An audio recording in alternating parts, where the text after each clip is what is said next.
امیر المومنین سے بھی کسی نے کہا تھا کہ مولا مومن کون ہوتا ہے؟ تو مولا نے کہا تھا کہ جاؤ میں تمہیں دکھاتا ہوں۔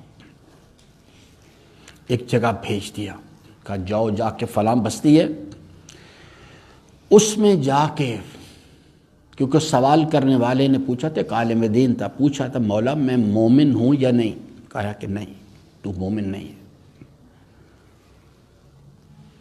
تو کہا کہ تیرے سوال کا جواب، جا اس بستی میں جا، اس نام کا ایک آدمی اس بستی میں رہتا ہے، جا کے اس کا دروازہ کھٹکھٹا جا کے، بس تیرے سوال کا جواب وہ تجھے دے گا وہاں پہ۔ کہتا میں چلا گیا، میں نے جا کے اپنا تعارف کروایا، کہ میں بتایا کہ میں آپ کا مومن بھائی ہوں۔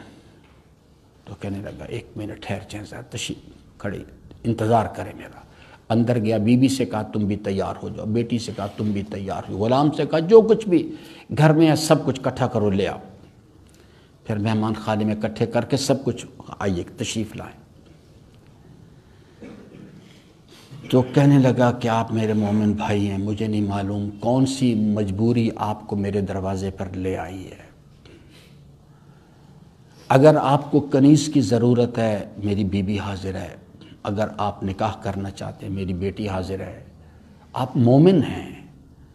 اگر آپ کو مال و دولت چاہیے، جو کچھ بھی ہے ہم نے گھر میں حاضر کر دیا آپ کے سامنے، اور اگر آپ کو گھر کی ضرورت ہے بتائیں ہم گھر خالی کر دیتے ہیں۔ وہ آدمی سمجھ گیا کہ امیر المومنین کیا سمجھانا چاہتے، گریہ کرتے ہوئے پھر اسے نیند آ گئی۔ امیر المومنین عالم خواب میں آئے اور پوچھا بھئی جواب مل گیا؟ اس نے کہا کہ ہاں حضرت جواب مل گیا۔